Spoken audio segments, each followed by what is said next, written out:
All right, welcome back to the PCC Podcast. And today we are going to be touching on why weight loss is harder for you now than maybe it once was in the past and how you can fix that. So, this is a really, really common problem that honestly is happening younger and younger and younger. So, we work at PCC primarily with millennial women. I would say is like 85, 90% of the people that we work with. We have some a little bit older, some a little bit younger, but primarily it's that age group like from 27 to 42 if you're listening to this in 2024. And what I found is that more and more and more women are coming to us at younger and younger ages in their early 30s, their late 20s, literally saying like, weight loss is so much harder than it used to be. And I can't figure out why. Like, I'm not going into perimenopause. Like, I'm not in that demographic yet. They swear to God, they hope not, right? But it's still way harder. They're eating less, moving more, and nothing is working. And they're like, what gives? So I'm going to explain exactly what we found through the honestly hundreds and hundreds of women that we've talked to in this scenario, and what we found out once we dug into the weeds, like what was actually going on with that and how we reversed it and helped them see some awesome results. And so one example of this was actually our client, Jenna Lynn, who she came to us and she had already lost about 50 pounds or so. She was on a really big transformative weight loss journey as a whole. She was already crushing it, but she was telling me like, Marissa, I'm feeling like I'm just at this plateau. Things are not moving the way that they once were. I'm doing all the right things. I'm staying super consistent. I'm spending hours and hours doing cardio in the gym. What gives? And we basically made a few tweaks to start off her progress and to start off her, what do you want to call it? Start off her protocols when she did join with us, because she did join with us at that time. And it was a couple of tweaks that I'm going to explain to you today that really worked on this problem set that we found is really, really common with this demographic, with this population, with these types of people. So I'm really excited to share that with you today.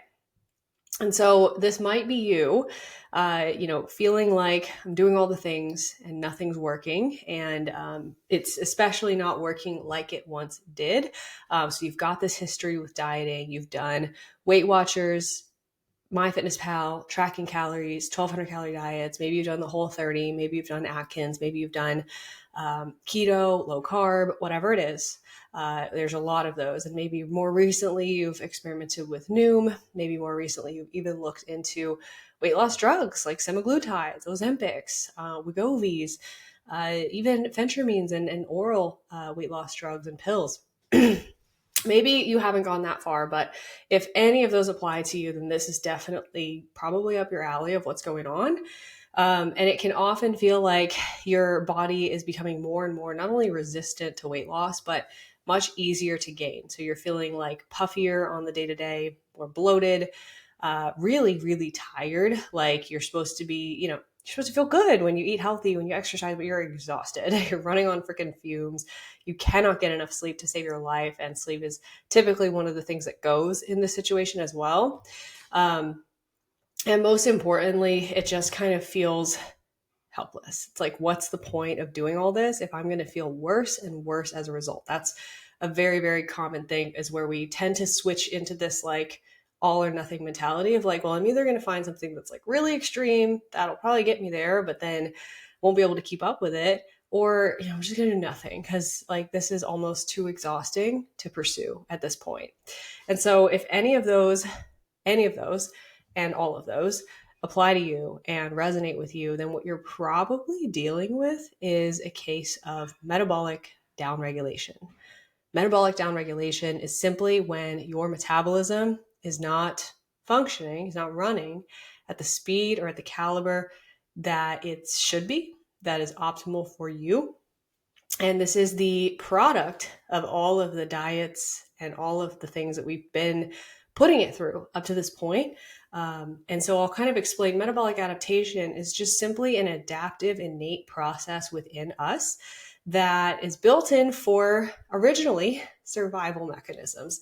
So this was once a really good thing, because when we were hunter-gatherers and we were not able to know where our next meal was coming from, we didn't have that certainty of like food is everywhere and in huge quantities, because that's the world we live in today.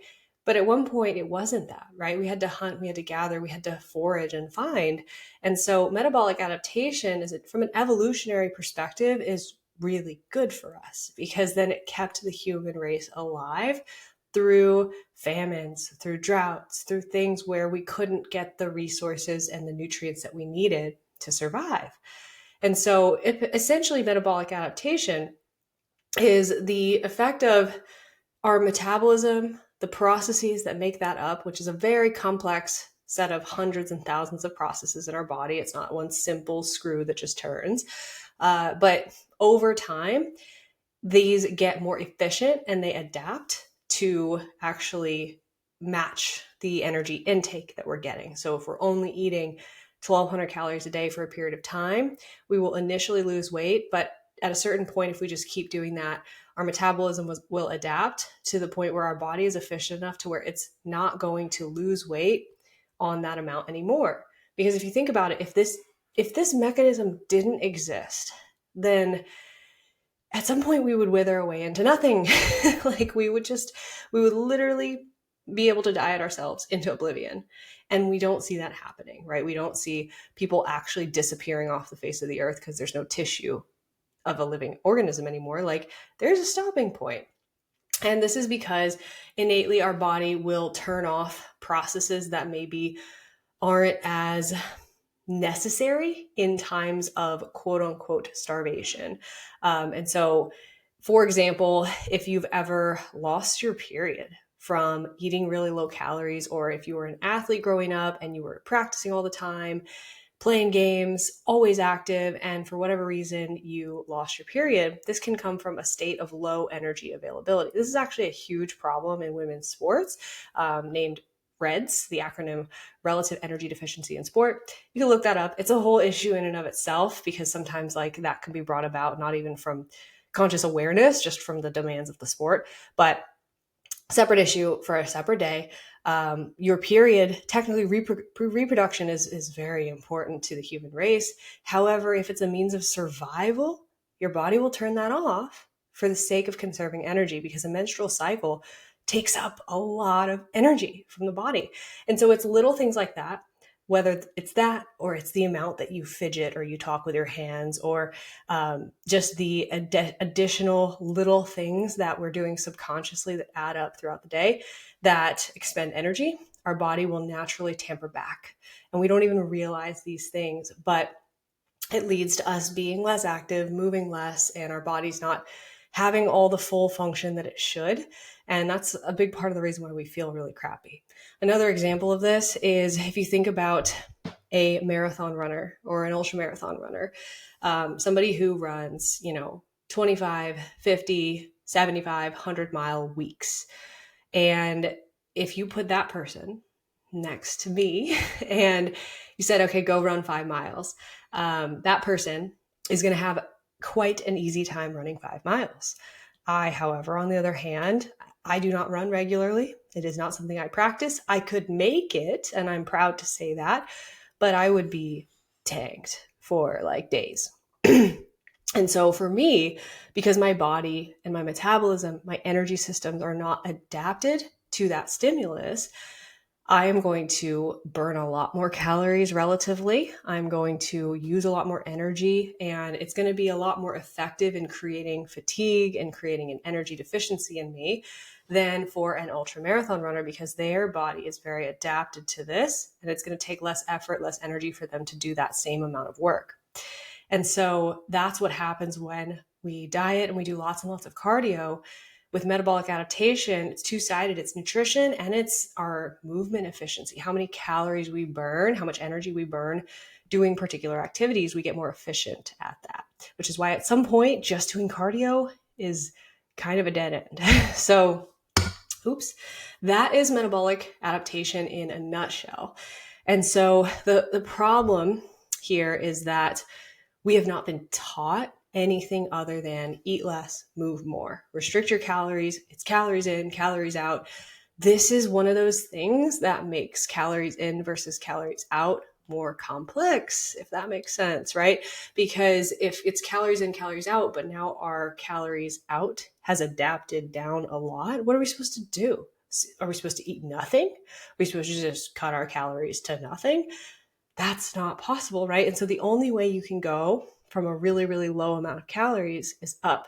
And so that begs the question, oh no, am I stuck here? Is my metabolism broken? Am I never going to lose this weight? Am I going to stay here forever?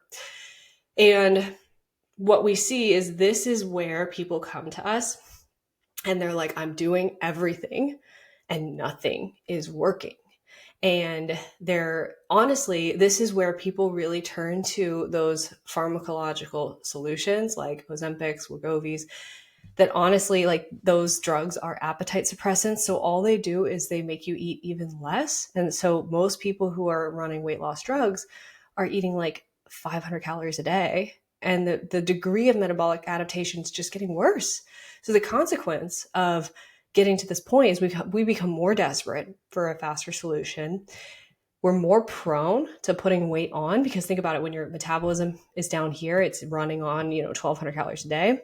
And if you were to just go back to normal, eating maybe 2,000 calories a day or something, there is a time period, if you jump to that immediately, where you're just gaining weight in every bit of excess there. And that's why we put on weight faster and more than what we originally lost in the first place when our metabolism is adapted. So what we see is that when we are dealing with metabolic adaptation and we're trying to slap the same Band-Aid on essentially what one of my friends calls a bullet hole is we're getting worse. We're getting to a worse position each time that we consecutively diet. And we're trying to slap the same Band-Aid on it every time. That's not going to work. And so what we are going to do instead is we are going to focus on metabolic restoration, metabolic healing. This is the process of bringing our metabolism back up, because the good news is that your metabolism adapts in both directions. So words are hard. It adapts up and down. So when we increase our caloric intake, our metabolism eventually does catch up. And that's why we kind of hit a plateau with weight gain at a certain point. Even if it's gaining more weight back than we lost, we still are able to kind of plateau somewhere, find a set point somewhere. That's why that is. And so how do we restore our metabolism? So there's a few principles that are really key here with restoring our metabolism. Number one is making sure that we are focusing on nourishing rather than restriction. Number two is making sure we're training to build up all areas of our metabolism that have been kind of burned away at this point, which will drastically be a big focus on muscle mass. Because typically when we're doing lots and lots of cardio, we're losing that. And then lastly, we are going to be working on lifestyle factors that also influence our metabolic output and inputs. So it's really a holistic approach here, but the key is to focus on metabolic restoration. And that's a whole nother rabbit hole for a whole nother day. So what I'll do actually is I wrote down in the next episode, I'm going to go over the exact steps for metabolic restoration so that you can understand exactly how to bring your metabolism back up, which will allow you to then actually lose weight in a way where it will stay off and prevent the rebound and the yo-yo from happening over and over again and just stop the cycle for good. And so what I want you to take away from this podcast episode, if you take away anything at all, is that the solution to slapping this Band-Aid on this damn bullet wound is by going in and solving the bullet wound, getting to the root cause, which means we have to do something different than we've done before. And that might be scary. It might be new. It might be different. And we'll go into the tactics of how in the next episode. But that's going to be the way out, not repeating the same thing over and over again and expecting a different result.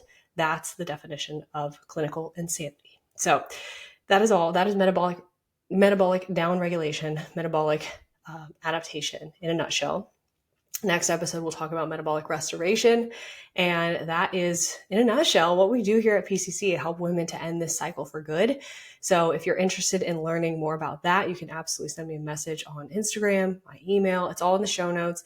But seriously, thank you for listening. Thank you for your attention, because I know that it's the most valuable resource that you have, is to give us your attention and your time. So thank you so much for that. And I will see you back here next week for part 2.